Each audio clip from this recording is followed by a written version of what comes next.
the verse that deals particularly with the problems created by the mind. In the previous verse, with the ropes of the thieves, that was hypocrisy where one is deceiving others, speaking one way, behaving a different way, being a hypocrite to others. This verse is about being a hypocrite to ourselves, deceiving ourselves. It is a very subtle and difficult layer of pride. Bhaktivinoda mentions how on this verse, on the gross platform, the enemies of lust and his friends are dead by the side of the shining path of bhakti. And a person is thinking, I'm behaving properly. I'm pakka. All my activities are first class in bhakti, and so I am getting clean. Raghunath Das Goswami says, you had better look up and see what is your shower. He said it might be the backside of a very big donkey. Now, how does one know that one has this problem? He says that donkey urine is burning. It's burning. If somebody is doing the activities of bhakti, but their mind is burning, their mind is not full of peace and joy and equanimity, that is the symptom of this problem. Now, when a person who's doing all the activities of bhakti properly, maybe not 100%, but basically doing all the activities of bhakti properly, and they're not having that inner peace and joy and equanimity, instead there's a burning in their mind, how do they often respond? What we see is that people think, well, I guess bhakti doesn't work. I'm doing all the activities of bhakti, but I'm still not achieving the inner state that I read about in the scripture, so bhakti must not work. And so those people sometimes give up bhakti completely, or they may give up bhakti partially. You know, they may still chant their rounds, but maybe they're not even trying to be attentive anymore. Or they may not chant all their rounds, or they may not, they may have some difficulty. Or they think, well, and this is very common, if I'm doing everything properly and I'm still not having this peace and joy, it must be somebody else's fault. So who do they blame usually? What kind of people do they blame? What categories of people do they blame? Well, there's two main categories of people that get blamed. Yes, leaders. They'll blame their guru, their temple president, their GBC. If it's a big enough temple, their temple commander, the temple treasurer, or the head pujari. Somebody who's in some authority. It's their fault. If they were acting if I'm doing bhakti right and I'm not getting the result, it must be the fault of a leader. And the other main category of people who gets blamed are intimates. Your husband, your wife, your mother-in-law, your kid. I have a person who's been writing me emails for years telling me that the reason he hasn't advanced in bhakti is his wife and child. And his child's only like 3. So we tend to blame either the leaders or we blame our intimates. Yes, or another way of reacting to this is just kind of complacency, where you go, well, maybe that's just as good as it gets. I'm doing bhakti, and maybe there'll be a miracle at the time of death. And in the meanwhile, at least I get to eat some prasadam. So you kind of give up on one level. So those are very common reactions to this problem. Now, Bhaktivinoda in his commentary talks about 3 different categories of devotees and how each of them can be bathing in donkey urine. I would say that all these different ways can also apply to anyone. They don't apply only within these categories. So his first category is called the Swanasta Sadhaka. These are people who are not renunciates. And these are people who, they're not renunciates, but they're not really working so much in the world. They're doing full-time bhakti. And here we've shown symbolically that Radha and Krishna are maintaining them directly. I'm not sure how well you can see that on the screen. Okay. So they bathe in donkey urine when in the name of service, they just want to gratify their senses. And here we've shown this picture on a very gross level, but this is also true on a subtle level. So if one is doing service just so one gets a nice, corner office in the temple. Do you understand? So when the motive for doing service is one's own sense gratification or ego, although externally one is doing service. This problem is quite common, and in fact this problem can be institutionalized, where you give very nice service to people who are wealthy or influential, and you ignore humble devotees. In the name of service, well, like here you're trying to build a new temple, so if trying to build a new temple means that if anyone walks in the door who has money in their pockets, then you're nice to them, and the other devotees you don't say Haribo to. After my mother died, I got a little inheritance. I gave it to one temple for their goshal, and then when I came to visit that temple, they gave me garlands and a welcoming kirtan and mahaprasadam, and I said, I don't have any more. And the next time I went, I was a nobody. I mean, you may be familiar with the fact that Peter Burwash does a survey every year. He usually does it by phone. Right? And he was once talking in New Vrindavan how in one year he had visited 44 temples, and only in like 3 or 4 of them did anybody say hello to him. And he actually is a rich and influential person, they just didn't know it. I was just talking recently to one gentleman who's a leading Catholic preacher. He's a Franciscan monk, and he has hundreds of thousands of people who attend his sermons all over the world. So he became very interested in Krishna consciousness, and he visited several temples in North America. He visited 5 temples, and in not one of those temples did anybody ever say hello to him. Nobody said hello, nobody explained what was going on, nothing. He was completely ignored. In the 5th temple, he was so eager to find out about Krishna consciousness, he actually got a place to stay overnight right next to the temple and went to Mangal Arti, not just even the Sunday feast. And again, he was just ignored, and he's like, what's going on? Why are they walking around this plant? What are they singing? And then he just thought, I guess I can't do it. I guess there's no way I'm going to break into this society and be able to practice. Okay, I give up. I guess Krishna consciousness isn't for me. And he started to walk out of the door. At that point, one of the ladies crossed over to the men's side and said, oh, excuse me, are you here for the first time? He's now a very serious practicing devotee. As underground, he's an underground devotee, as he continues preaching on to Catholics.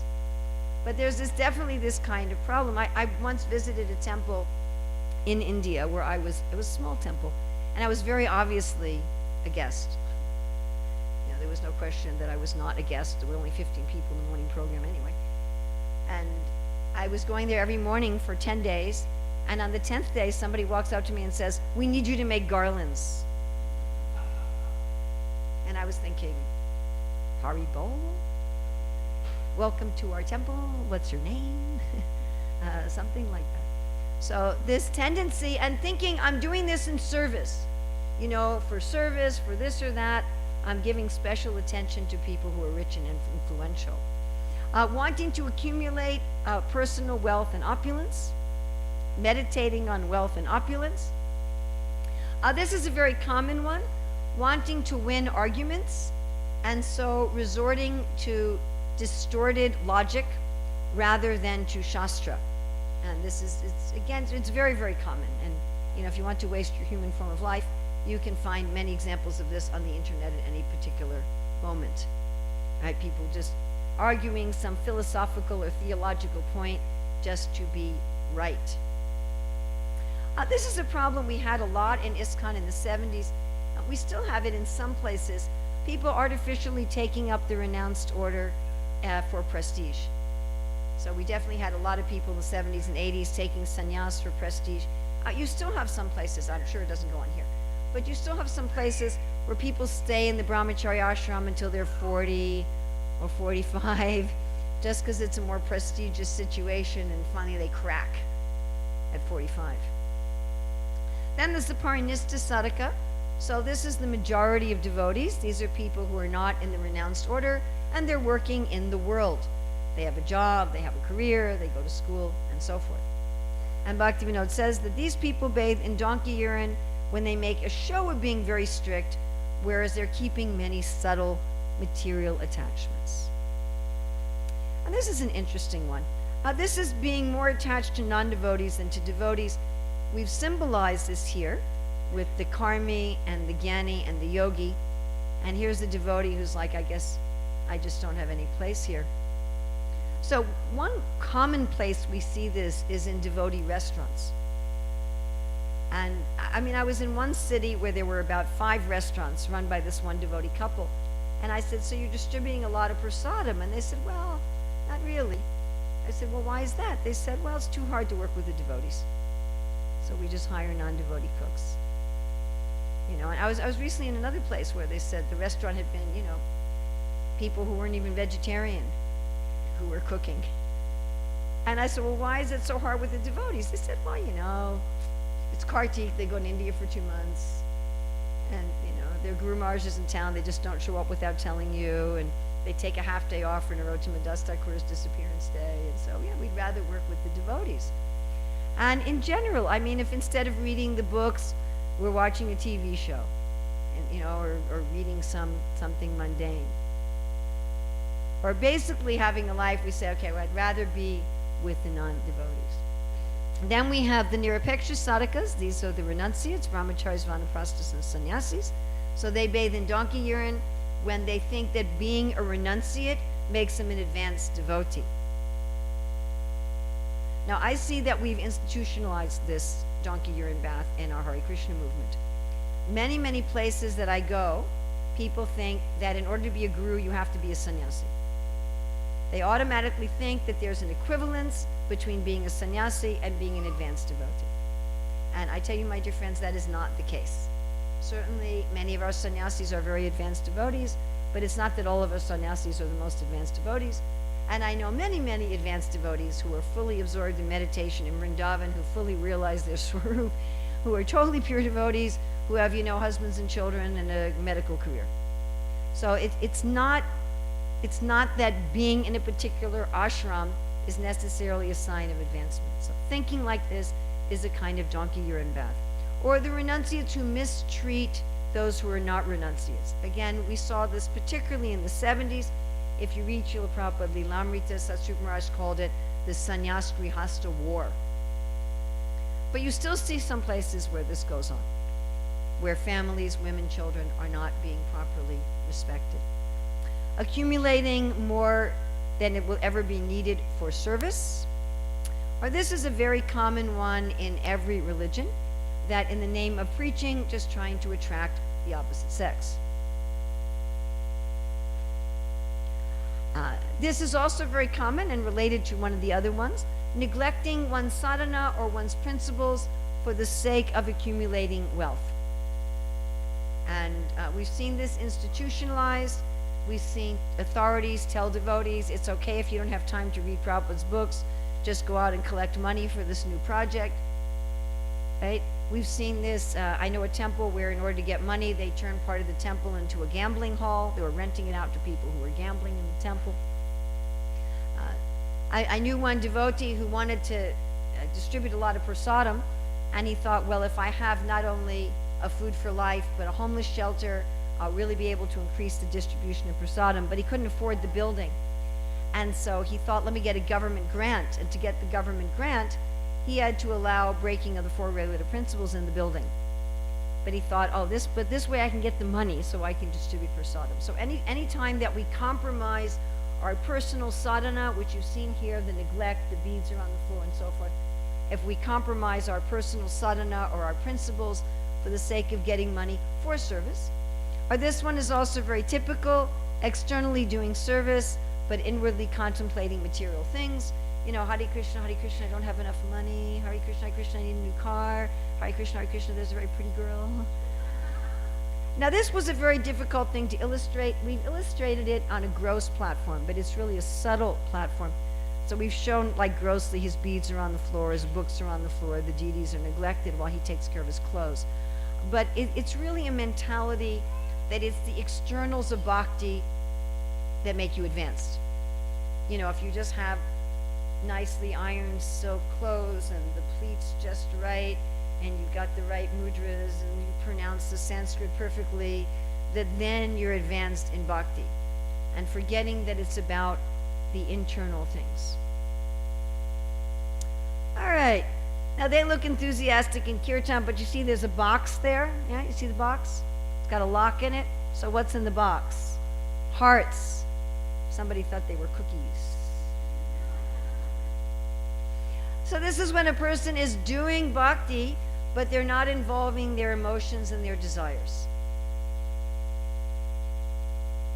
In fact, after I made this presentation, one devotee said to me, you know, Urmila, I actually really try not to involve my emotions. I don't want to be sentimental. You know, I just try to keep my bhakti on the philosophical platform. Guess what? If you do that, it's not bhakti. I said, Prabhu, you're doing Gyan Yoga. You're not even doing bhakti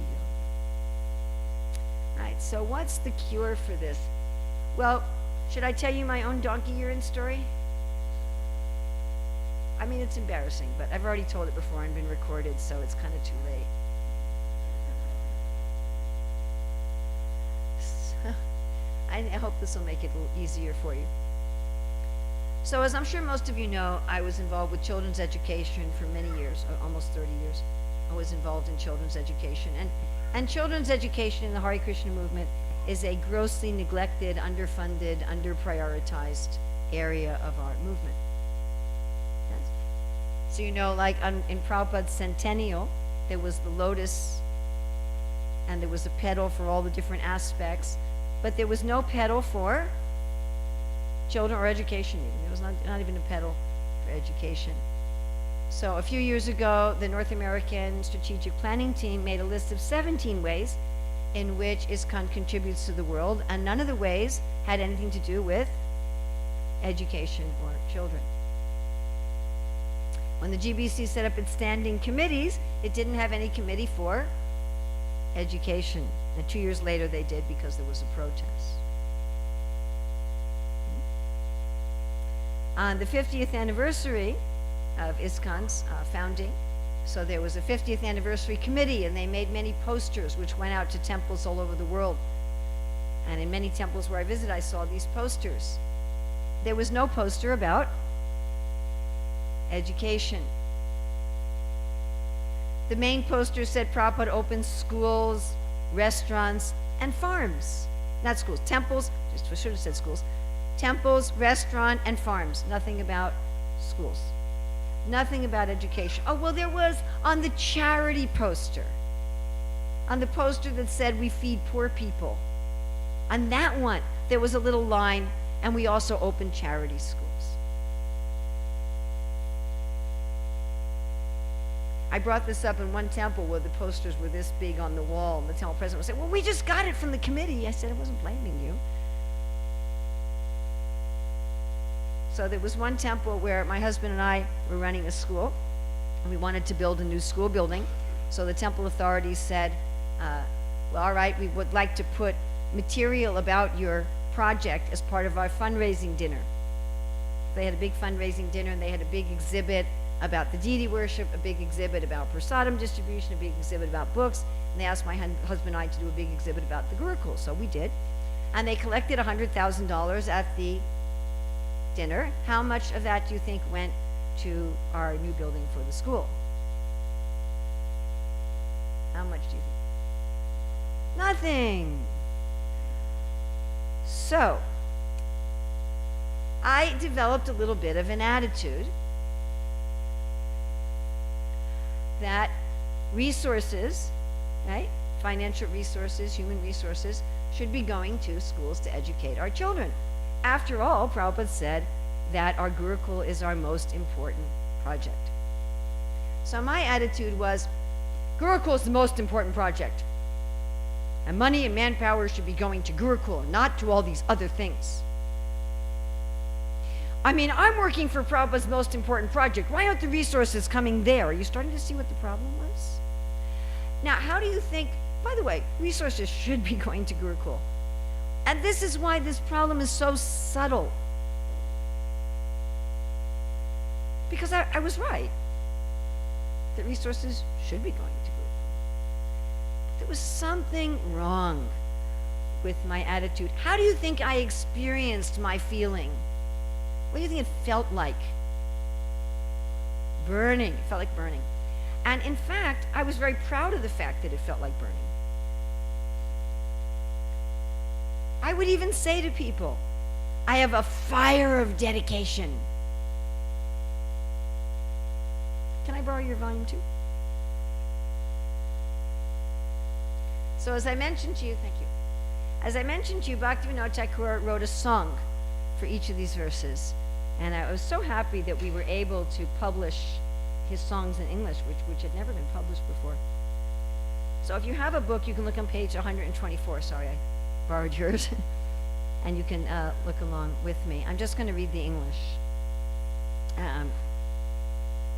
Aside from desire, anger, and the other thieves, there is one subtler enemy of yours. His name is deceit, and is also known as insincerity. That enemy is a tricky entity, and is in the form of a donkey.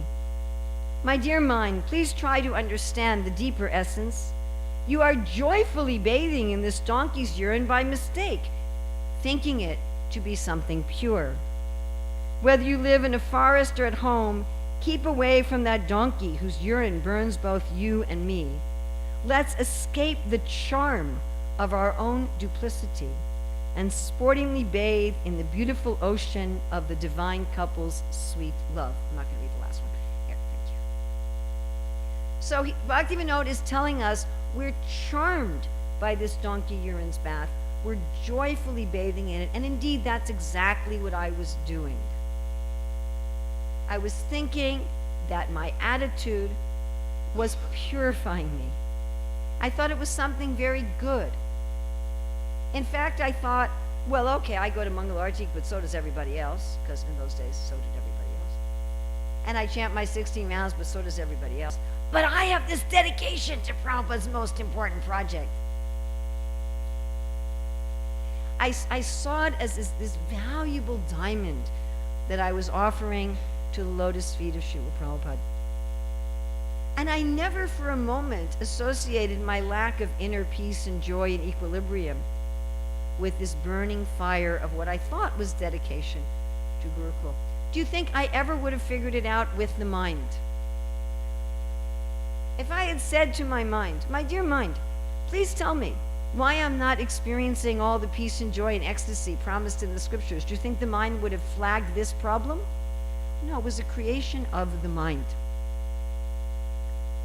Now, I ended up stumbling upon the solution that Raghunath Das Goswami gives here. He said the solution is to bathe in the ocean of love. To take your mind, oh ruffian mind, and go take a bath in the ocean of love. And this ocean of love is found at the feet of Gandharvika and Giridhari. Now, as I say, I really stumbled upon this solution because I hadn't read Manah Siksa at that time. So, without having any relationship to this particular problem that I knew of, I had a conversation with Krishna. And I said, my dear Krishna, you have taught me so many wonderful things through suffering. Have many of us learned wonderful things through suffering? Yes? And I said, I've learned many wonderful things through suffering, but I'd like a different teaching method. I said, look, I'm a teacher, and I use more than one method, so you must have another method other than the suffering method.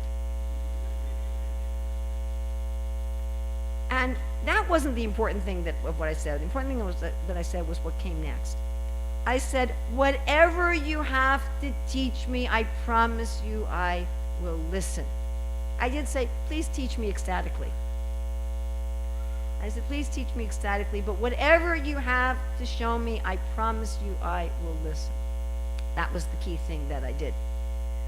All right, a little while after that, I was invited to work on a devotional encyclopedia, electronic encyclopedia of Krishna consciousness for the purpose of collecting funds for the Mayapur temple. Now, this is not the current design of the TOVP. This was a very long time ago.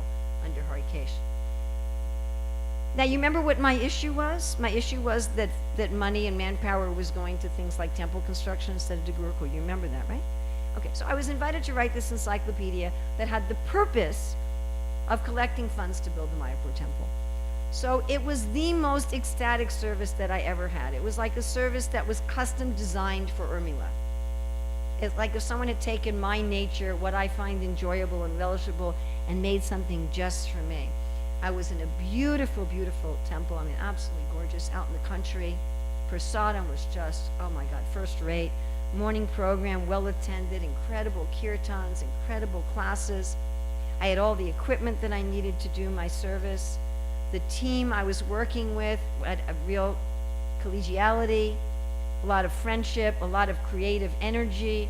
The people who were running the project, they had the right mix of giving you direction and giving you freedom. And then the work itself, I was researching all about Prabhupada's life and Krishna conscious philosophy.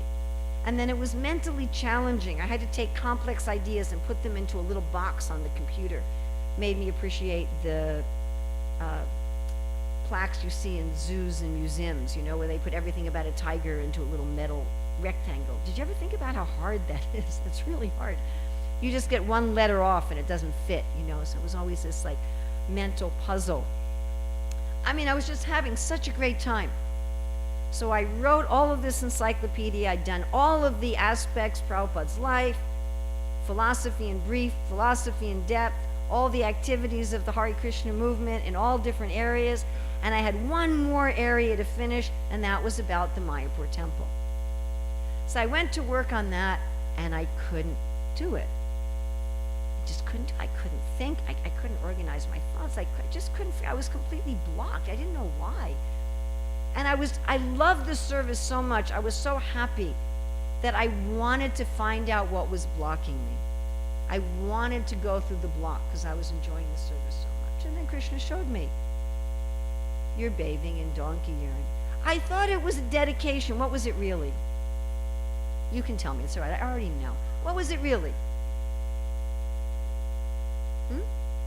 It was ego. What kind of ego? What flavor of ego? It was definitely some ignorance. What else? Definitely a lot of pride, but one thing even more prominent than all of that. No, not position. Envy. I was envious that these other guys were getting more money and more, you know, prominence and higher priority than my service. I didn't think of it as my service. I thought it was Prabhupada's service. You understand? I didn't think of it, oh, this is Urmila's service. It's Prabhupada's most important project, and it should be getting priority in this. But that wasn't what it was about. Not really. It was really about, this is my service.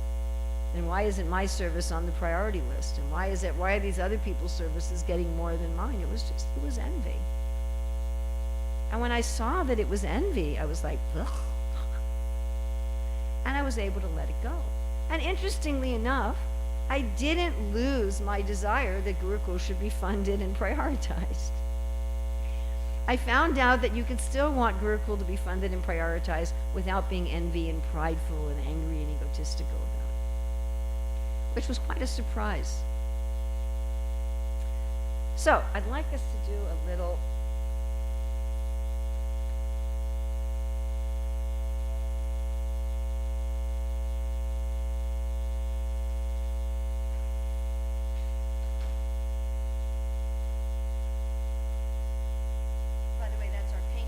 this verse.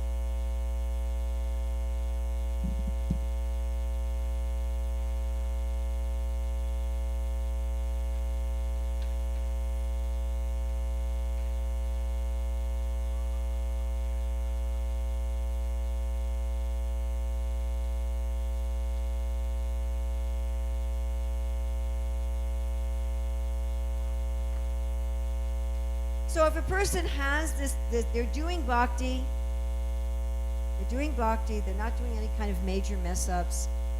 I'm not talking about minor, occasional, but they're not doing any kind of major mess-ups. They're really in the process of bhakti, but their mind is burning. Their mind is on the mental platform. They're dissatisfied. They're not experiencing inner peace and joy and equanimity. So a person can do a search with the mind. They can search with the mind. What am I doing wrong? What am I doing wrong? What should I fix? What should I fix?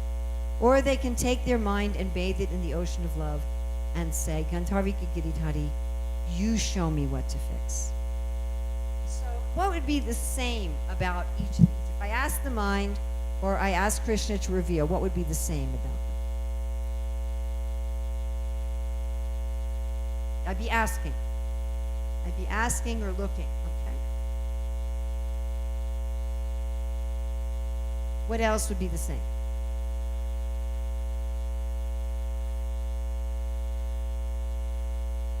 Okay, so I'm doing bhakti, but my mind is burning. I'm not feeling the peace, the joy, the equanimity that Krishna talks about in the Bhagavad Gita. And I want to know what the problem is. So one way I can try to figure out what the problem is to ask my mind. I can think about it. I can search. Am I doing this wrong? Am I doing this wrong? Maybe I'm doing this wrong.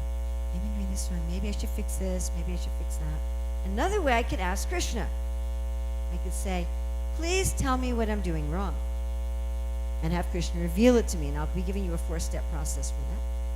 But I'd like to know what's the same about those two things. If I think about it, I just try to figure it out myself with my mind, or I take my mind and throw it in the ocean of love at the feet of Gandharvika Giridhari and ask them to show me. What's the same about both those processes? Yes?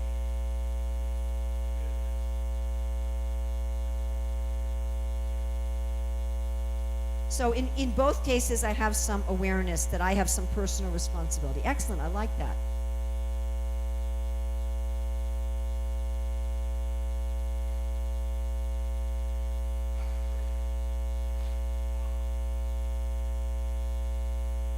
Because remember, I started out with this verse saying how the way people generally respond to the donkey urine problem is not an awareness of personal responsibility. They will blame the process of bhakti, or they will blame other people, or they become complacent. Yes. There is some kind of solution, yes. Yes. Okay, oh, I like that.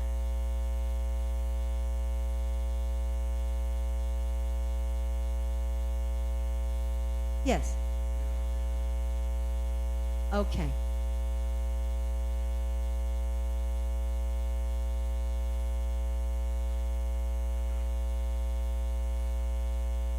Taking responsibility.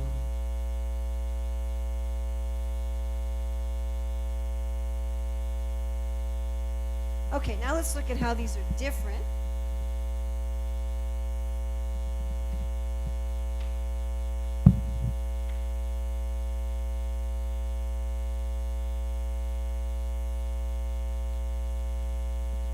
Okay, what happens when we get a solution from our mind?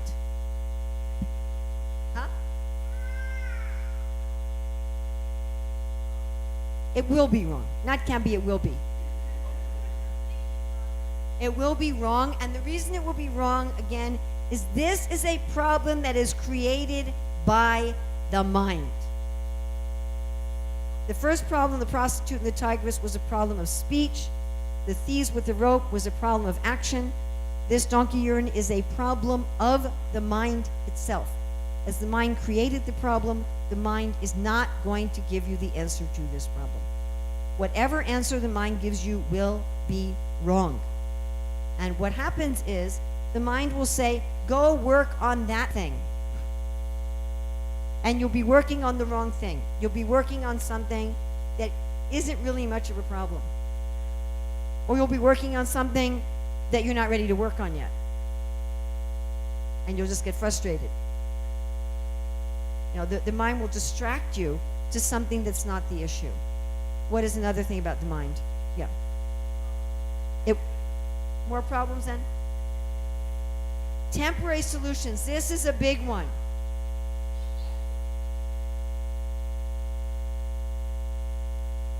This is a really big one. One way you can tell that the answer has come from the mind is the solution is temporary. You think, oh, I've conquered that. Whoops. Oh, I've dealt with that, and then there it is again. And you think, why has it come back? I thought I dealt with it. I thought I got rid of it. How is it still there? How did it come back? Because you haven't actually dealt with the thing. Okay, and you said creates more problems, right?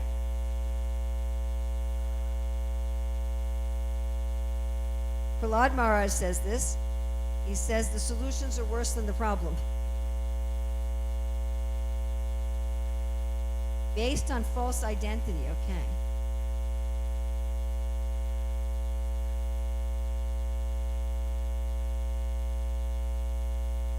Yes. Yes.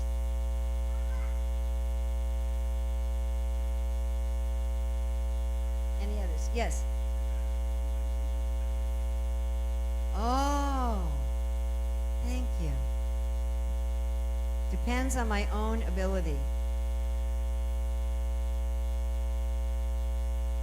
And I don't know about you guys, but my ability is not sufficient for this task.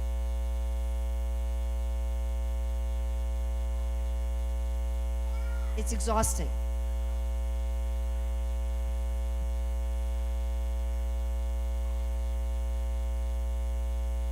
Yes.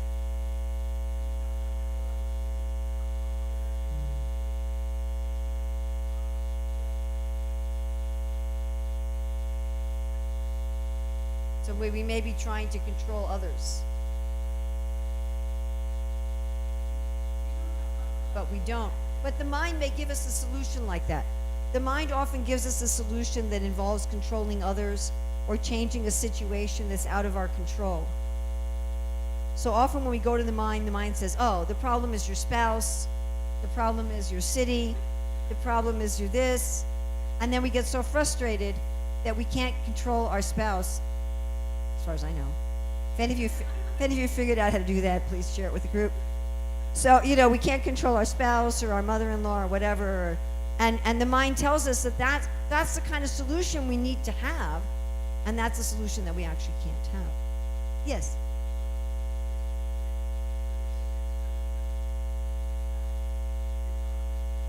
Well, it may be external, or it may be something internal, but it's not the real problem. Or it may be something that we don't have the ability to do. If it say, okay, this is the mind may say, this is an external, the problem is really external. You need to have a different service, you need to get married, you need to get unmarried, or you need to do this, or you do that, or you need to force your spouse to go to a psychiatrist, or whatever it is. It may tell you something external that you can't control, or it may tell you something internal that's wrong. My mind could have told me the real problem is you haven't done enough to get money for Gurukula. That's why you're so unhappy.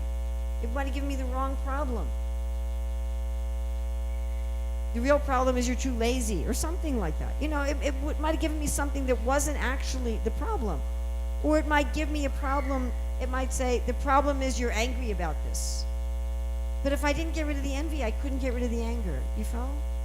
And so I might be trying to get rid of the anger and trying to get rid of the anger and I wouldn't be able to.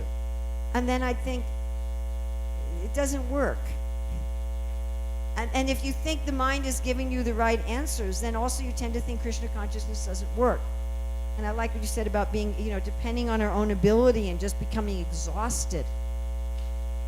I'm trying to depend on my own insight, my own intelligence, my own willpower, and so forth, and it just doesn't work. All right, let's look at Revelation.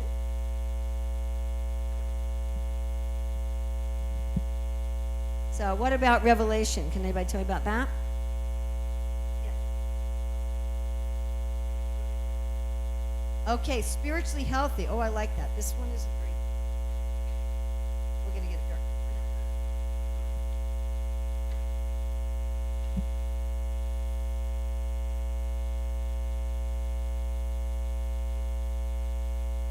Spiritually healthy. Okay, good.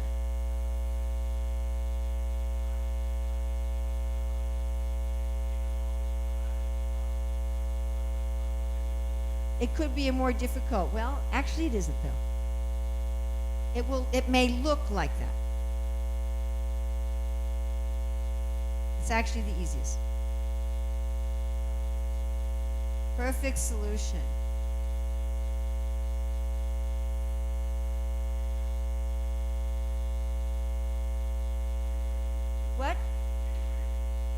Liberating, yes. Yes. It's not limited to my ability. That's why it's easiest. Because we don't do it. Yes, in the back. Yes. Joyful. It is indeed, although it may not be in the first couple minutes. When I first saw that my diamond of service to Prabhupada was a piece of poop of envy, that particular vision was not joyful. So it was about 5 minutes there. It was not joyful. Yes.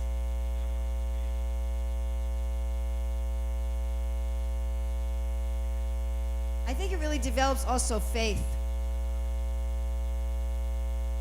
That you really see that when you surrender to Krishna in revelation, that he solves all the problems. Yes. Yes. Okay.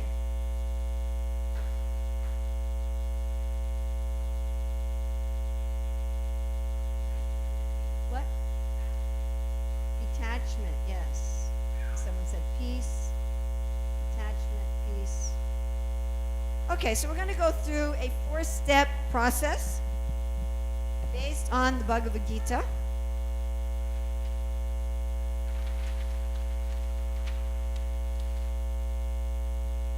So if we're going to take the mind and bathe it in the ocean of love, so there's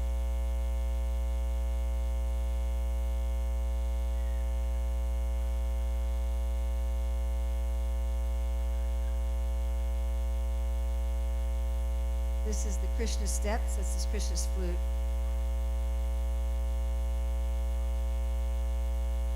Put his peacock feather here. I'm sorry, that's a kind of crude peacock feather in a flute, but you can kind of get the idea. Steps 2 and 4 are done by Krishna, and steps 1 and 3 are done by ourselves.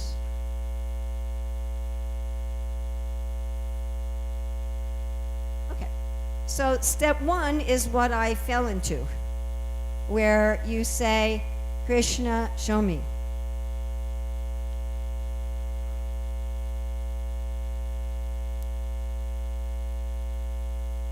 Step 2, Krishna shows you.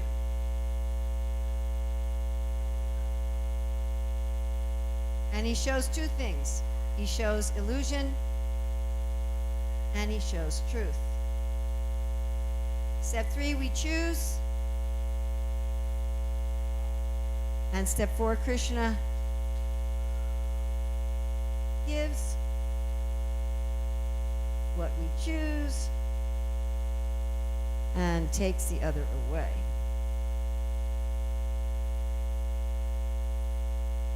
Okay, let's look at this from the Bhagavad Gita. So, the beginning of the Bhagavad Gita, Arjuna really had this problem, right? Arjuna says to Krishna in the beginning of the Bhagavad Gita, Krishna, I'm doing everything right. I'm respecting my elders, right? Thinking about the women. I'm not greedy for the kingdom. I'm doing everything right. But my skin is burning. I'm not happy. And I don't understand why I'm doing everything right and I'm still unhappy. And then he says, Krishna, I become your disciple. I become your disciple. Whatever you tell me, I will do.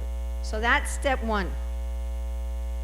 Step 1 is really taking shelter of Krishna. Now, to do step 1 requires some courage. Because whatever the problem is, it's likely to be something that we thought was very nice and we might have been feeding it and grooming it. It might be something that we're attached to. So we might not want to see the real problem. And therefore it requires some courage to see the real problem. As Bhaktivinoda Thakur says, we're joyfully bathing in donkey urine, being charmed by it. So just like I said to Krishna, please show me and I'll listen, I'll do whatever you say. Now, I said that because I was just tired of suffering. But whatever the motivation is, to really say, Krishna, you show me, and I will listen. But that may require courage, and if we feel too afraid to make that kind of prayer, then we say, Krishna, please show me and give me the courage. Give me the courage to see it, give me the courage to believe it, give me the courage to act on it. To see it, to believe it, to act on it. We need those three kinds of courage: to see it, to believe it, to act on it. So please show me and give me courage. So that is basically taking your mind and throwing it in the ocean of love. Now, letting yourself go and be completely under the shelter and direction of Krishna. Then Krishna does the next step. The next step is that he shows us.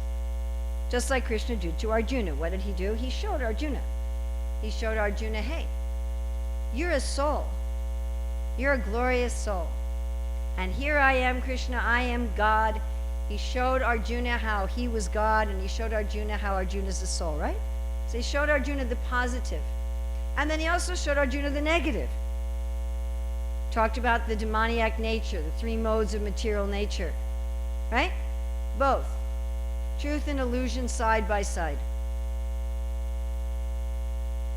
And then at the end of Bhagavad Gita, Krishna says, now I've shown you everything, now you choose.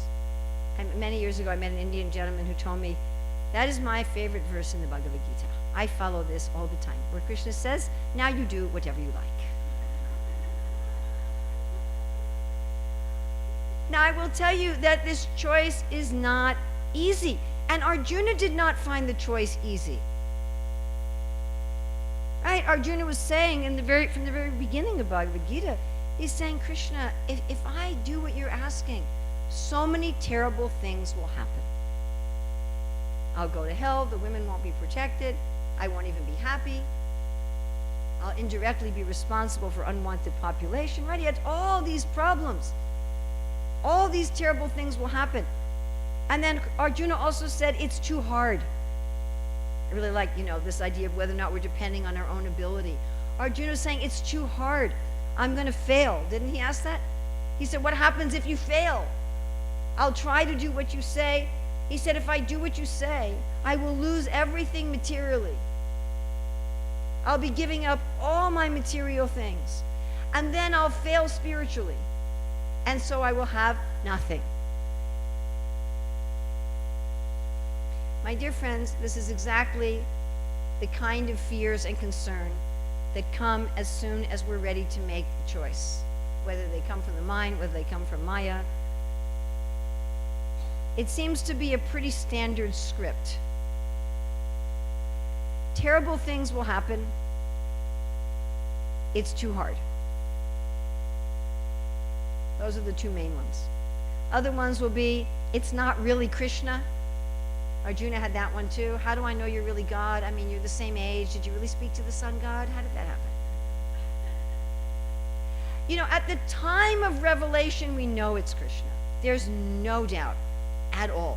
When Krishna shows, here's illusion and here's truth, there's no doubt. If people say, how do I know it's Krishna? You know. You know the same way you know the difference between fresh squeezed orange juice from that orange right off the tree and the thing you buy in a box at the store. We can taste authenticity. So at the time we know it's Krishna, but it says like Krishna shows you, and then he kind of steps back and says, so choose. And then, was that really Krishna? Terrible things will happen if I choose, and it's much too hard. I won't be able to do it. I've tried to do this kind of thing before and I failed, and surely I'll fail. And all these terrible things will happen, and I'll give up all these things, and I'll lose them all forever, and then I'll fail, and it wasn't really Krishna anyway. Or maybe we say, oh, that's a little thing. That's really a little thing. I'm sure if I just go on chanting, it'll go away. I don't really have to attend to it. Several times after I gave this presentation, I had devotees, even leading devotees, come up to me and say, we don't really have to do this, right? We just have to just chant. And I said, what? So believe me, it's the same script. And I've worked with senior devotees who struggle with a thing like this for a long time. One very senior devotee had called me, I have this problem, Urmila, I don't know what to do. And I said, ask Krishna what the problem is. And he said, I don't want to. okay. Contacts me a month later, I'm still suffering. I said, ask Krishna to show you the real problem. I don't want to ask Krishna. I'm afraid what he's going to show me. I said, well, nothing I can do, Prabhu. This was going on for 2 years. Finally, I said, look, just ask Krishna what the real problem is. He calls me the next day. He said, I did it. And now I immediately know what the problem is. I said, there you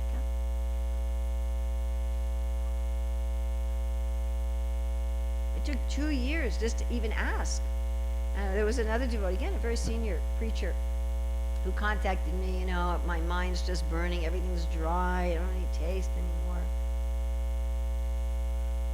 And I said, you're probably acting below your level of advancement. I said, why don't you ask Krishna, what's the problem? And again, he didn't want to ask. He said, you tell me. I said, first of all, I don't know your heart. I don't know what your problem is. I said, I might be wrong. I said, second of all, even if I did know and I told you, you wouldn't believe me. You can't help other people with this stuff, by the way, because the mind will put up a defense. So 3 weeks he kept bugging me.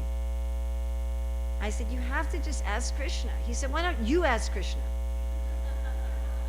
So he kind of wore down my resistance. I asked Govardhan, and I got some answer, and I said, this is what the answer I got. He said, oh, that's wrong. I said, told you, you wouldn't believe me.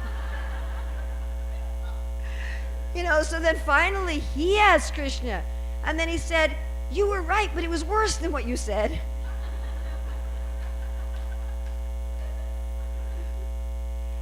And then he said, but if I deal with this, he said, if I deal with this, I'd leave ISKCON, I'd renounce my guru. I said, Prabhu, it's never like that. I said, it's not going to happen. I said, Krishna's not going to tell you to do something that's going to have that result. It was like another week before he was able to look at it and say, okay. I'm just going to do it, whatever. I'm just going to choose Krishna. Now you notice, remember way back in verse 1, Raghunath Das Goswami talked about having excessive what? Attachment. We're not letting go of this stuff because we want liberation, although it is liberating. It's extremely liberating and extremely joyful and just wonderful, but that's not why we're doing it. We're doing it because we're so attached to Krishna, that we like Krishna so much and we want Krishna so much that we're willing to let go of something, even though we don't really know what the consequences are. And one can say, well, first, Krishna, tell me exactly what will happen when I let go of it, and then I'll let go of it. It doesn't work like that. We're not even able to understand what's going to happen until we let go of it. It's like something blinding us. And we just can't. We have to let go of it out of faith. Or accept it. Sometimes it's accepting something. Sometimes it's letting go of something. Sometimes it's accepting something with faith. That Krishna, all right, I trust you. I trust what you've shown me. I choose you. And even if all those terrible things happen, even if I end up a quadriplegic on the sidewalk eating out of garbage cans with no friends in terrible pain, my worst fears, even if that happens, I choose you. Now, the time between Krishna showing us and the time we choose, my dear friends, is quite painful. To see that something that we've been holding on to, that we thought was dear and wonderful, is not. To show that we've been deceiving ourselves, that we've been a hypocrite to ourselves, is most unpleasant. Try to make that time very short. Once Krishna shows, try to say to Maya, I know that script. I've seen that movie before. Terrible things will happen. It's too hard. I already know how that, I'm not listening to it. Go away. And just choose. Then as soon as you choose Krishna, what happens? Immediately he removes the problem permanently. It's gone. Could you get it back? Well, if you really wanted to. If you were really determined. I want that problem back. But you'd really have to be a great exertion of will to get the problem back. It's just gone. It's gone, and one is filled with joy and peace and gratitude. So that is bathing in the ocean of love. All right, so this afternoon we meet again at what time? 3 o'clock. We go from 3 to 5. So we'll be doing the last obstacle, and even, sorry to say, deeper and more subtle one than we did just now. But then it's over. Then it's over, and the other verse we'll be doing will be the turning point in Manah Siksa, and we may do a third verse this afternoon. I haven't decided if we're going to do 2 or 3. And then tomorrow we'll be doing the verses having attained perfection and being free of all the obstacles. So we have like about 6 minutes. If anyone has questions, yes.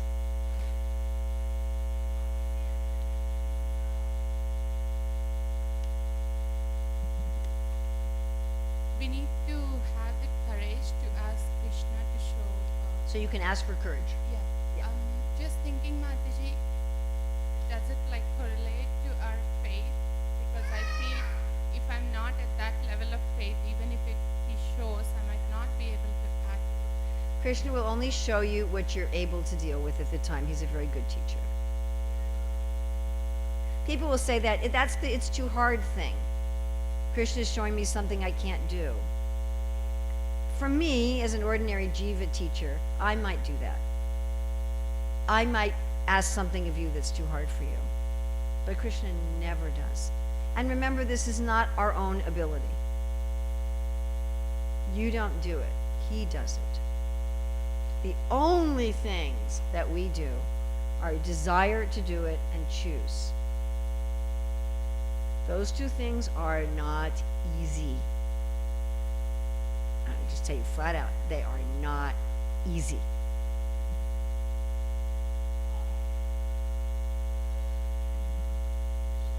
But you can do it, and once you start doing that, it becomes so delightful, because we start getting rid of all this stuff that's our problem, and we start having a mind that's swimming in the ocean of love all the time.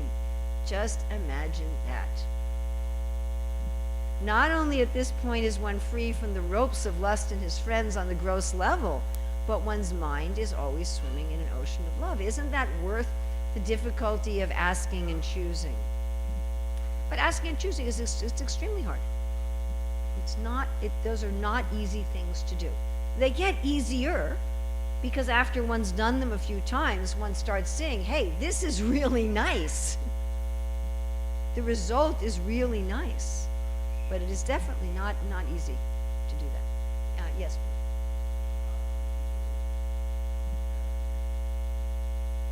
When you ask Krishna to show you, does he reveal it to you internally always and or externally, like maybe through devotees? It's always internal, but it could be external also. And he's really clever with how he does it, and he's really perfect about it. And he's not limited. So it could be something you hear in a class. It could be something you read in a purport. But there's some sort of internal resonance where it's like, that's your problem. It could be somebody saying something to you. It could be a non-devotee at a grocery store saying something to you. It could be just a realization in your heart. I mean, there's so many different ways. Obviously, it's got to be within the realm of Guru, Sadhu, and Shastra. If you think Krishna's told you to go up on the rooftop and shoot people, that's not Krishna. So, it's got to be within the realm of Guru, Sadhu, and Shastra, and then it's got to have the results of 9.2. All the things listed in Bhagavad Gita 9.2. Yes, Prabhu. Urmila Mataji, so asking, in our devotional service, we have the experience of Krishna giving us, showing Yes. illusion and truth. Now, the choosing becomes, this major problem in certain things that are really, really ingrained within our hearts. So, the choosing of illusion, although Krishna is showing you truth. Now, that part, second part to the questions, I put the two and then you can comment. That implies that maybe I haven't worked out, obviously, my actions. Still, I'm pulled by the neck by No. the things. If Krishna shows you something clearly, you are ready to choose truth So in that thing. so then choosing He never, illusion- ever, ever, ever, ever puts a choice in front of us that we're not, he's not like that. He knows what he's doing. If we choose illusion over truth, especially if we keep doing that, we end up in a very dangerous and difficult situation. It's one of the saddest and most unfortunate things to see in a spiritual practitioner. When they get revelations of truth and illusion, of things that they're supposed to choose truth, and they keep choosing illusion. So let's say you were dealing with somebody who asked you for help, and you revealed something to them, and they consistently did the opposite of your advice. What would you do? What would you do? Stop giving them advice. So if we ask Krishna to reveal to us, and then out of fear and attachment, we choose illusion, which we have the ability to do. We have free will. Krishna starts becoming more and more and more silent. It takes quite a lot more to convince him to come forward and give us advice. So the more consistently we choose truth, the more consistently Krishna will be working with us. Also, what I see on a psychological level, and it's funny, I read an article in the New York Times some years ago, I think, about the dark side of contemplative practice. How, there's a big push in the world today towards meditation and mindfulness and contemplation. And it says people don't realize that there's a dark side. And that therefore doing such practices without guidance can be risky. And one of the dark sides is that they mentioned is that contemplation reveals things. And if you don't work on them, you can end up in a bad psychological state. So before things are revealed, we're kind of blissfully ignorant. He says there's two kinds of people who enjoy, the fool and the transcendentalist. Once something is revealed, you're not quite in that stage anymore. But if you don't do something about it, if you don't choose truth, then you have this kind of recurring nagging awareness that you really have some deep evil in yourself. That's a very hard thing to live with on a regular basis. To actually be aware that there's an evil in myself and not deal with it. It can make you a little weird. Or you can go really deeply into illusion, so you try to lose all sense of that revelation. So that's a dangerous thing to do, to consistently choose illusion. If it's done once or twice at the beginning, Krishna still works with you as a beginner, but at a certain point, you're playing with stuff. I'll just turn it off. At a certain point, we're really expected to choose truth. What do you do if that situation happens to a devotee? What do you recommend? Like practical, It's actually, it doesn't sound practical, Prabhu, but it really is practical. You have to tell people to ask Krishna to show them and give them the courage to see. There's not another option. There just is not another option. There's one place where Prabhupada says, chanting removes the dust from the heart. He said, but if you don't want the dust removed, if you want to keep things as they are, then there's nothing that can be done. And this is not something, like Raghunath Das Goswami, for the thieves, he says to go to another devotee. For the prostitute and the tigress, he says to go to the service mood of Radha and Krishna Vrindavan. For the thieves, he says to go to a devotee. For this one, he says to go to Gandharvika Giridhari. It's just the only way to deal with it. You can't force this help on somebody else. You can help, you can encourage them, and you can be a catalyst for it, but it's something that they really have to do.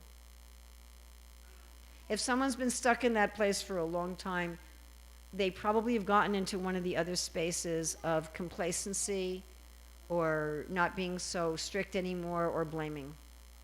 And if they've been in that place for many years, it can be really tough. If somebody's been in this donkey urine bath for decades and they've responded to it by blaming everybody else in their life. And they haven't even taken a step of looking even internally in the mind and taking any responsibility. It's very, very difficult. But I don't see anything else I have not seen anything else that can be done. You really have to say, you need to ask Krishna. And you need to ask Krishna for the courage. Now, if they're not willing to do that, then, you just say, keep chanting Hare Krishna and taking prasadam. And eventually, if they do that, they will want to ask Krishna. Frankly, it might not be this life. But eventually, the desire will come to ask Krishna. I was just talking the other day to somebody who had all this amazing insight and revelation, and I said to her, I'm so happy to hear you talking like this after 20 years. That this is a kind of way, this is what I had hoped all the time. This is somebody who regularly went to me for advice and never listened to a word I said. And this was, I said, all these years, this is what I was hoping that you would do. Yes.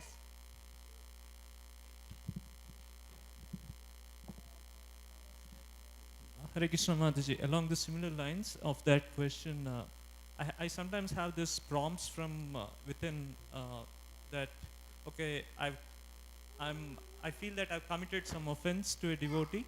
Can you hit that? Turn it off. Yeah? I feel that I've committed some offense to a devotee, and I go to the devotee and ask for forgiveness and try to see if, okay, is it really an offense that I've committed, and please forgive me if I committed any offense.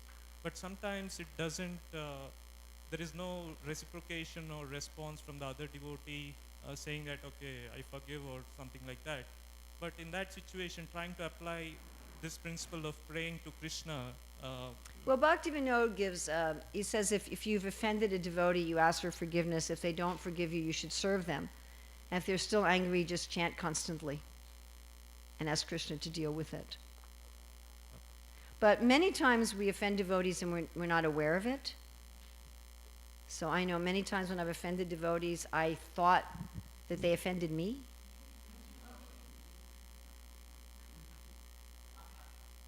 Instead of understanding that I had offended them. So many times we don't actually understand who we offended and how we offended them, because we offended somebody in the context in our own mind of doing some sort of service.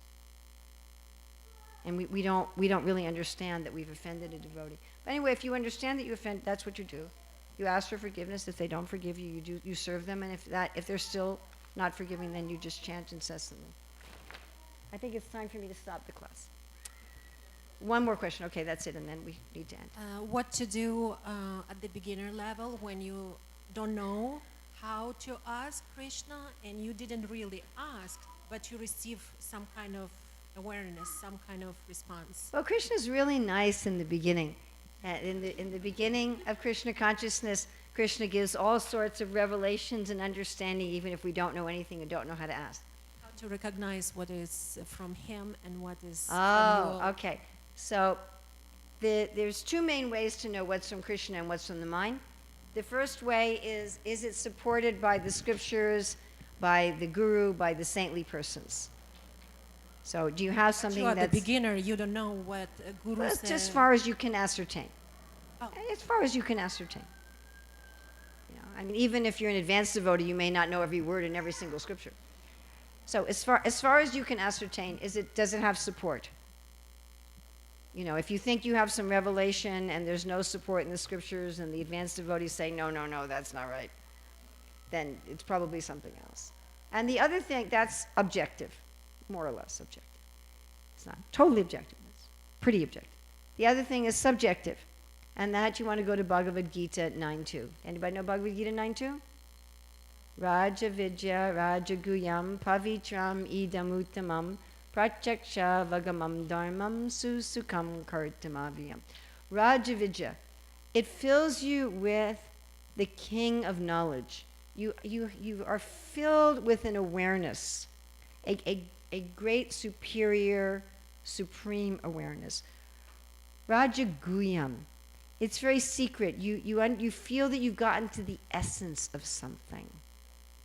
Your awareness of knowledge is you've understood a principle and an essence and an eternal truth. Pavitram, you feel very purified. You feel like you've taken a bath in an ocean of love. You actually have a subjective feeling like that, as if you're just diving in this unlimited expanse of purifying love. Idam uttamam, it's the highest thing. Pratyaksha, you directly experience. Agamam dharmam. Dharma means what is authentic. And I was giving this example, if you've only drunk the chemical juice in the store, it's just like colored water with sugar and flavor. And then you have some real juice. The first time in my life I had a locally grown organic tree ripened peach. I was about 20 or 21 years old. And as soon as I tasted that, I was like, wow, I never actually had a peach before. If you grow your own vegetables in your own garden and you pick a carrot out of the ground, it's different. You feel it's authentic. And we'll talk about, Krishna willing, we'll talk about tomorrow at the Sunday feast, one of the very special features of authenticity and meaning that will not be on Manah Siksa, but we'll be talking about that, Krishna willing, if I'm alive and ambulatory. So it's authentic. Susukam, it fills you with a joy, and we'll be discussing that also tomorrow afternoon. An authentic, expansive joy that's different from material, what we call happiness materially. Material happiness is simply an object that pleases our senses or something that pleases the ego. But it fills us with joy. So those are the subjective experiences. And at that time, you don't have any doubt. You may have doubts later. You may look at it later and go, I don't know. But in that moment, there's just absolutely no doubt. There's completely no doubt that I'm having an authentic revelatory experience. Okay, it is 10 after 1, so we should stop. We will meet again at 3, Krishna willing, and we will do 2 or 3 verses at that time. We have a very few books left. If you'd like to get a book now, you're welcome to do so. I just would like to make one quick announcement. Yes.